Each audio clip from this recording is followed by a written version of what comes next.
Today ay magluluto tayo ng savory waffle sandwiches. Simulan natin sa paglalagay sa mixing bowl ng ating pancake mix, 2 pirasong itlog,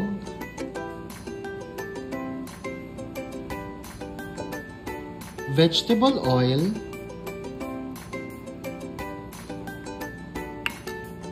at water.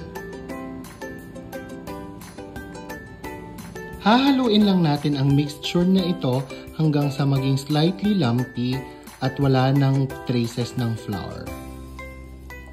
Ngayon ay ready na ang ating waffle mix. I-rest muna natin ito ng mga 5 to 10 minutes. After natin i-rest ng 5 to 10 minutes ang ating waffle mixture, ay lulutuin na natin ito.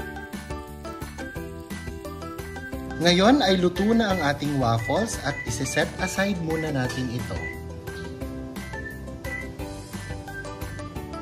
Ngayon naman ay lulutuin na natin ang ating spam.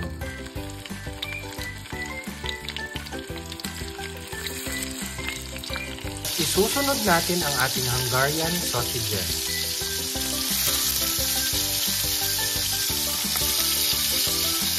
Ngayon ay ready na tayong mag-assemble ng ating savory waffle sandwiches. Maglalagay tayo ng ating waffle, mayonnaise,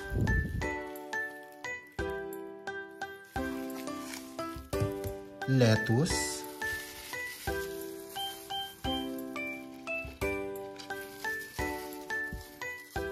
tomato, ating spam, cheese, barbecue sauce, at pwede rin nating lagyan ito ng sriracha pag gusto nating spicy. Tatakpan lang natin and ready na ang ating savory waffle sandwiches. For more cooking and baking videos, please subscribe to my YouTube channel, AJ Karel, and please don't forget to hit the like and share button and the notification bell para updated po kayo lagi sa aking mga videos.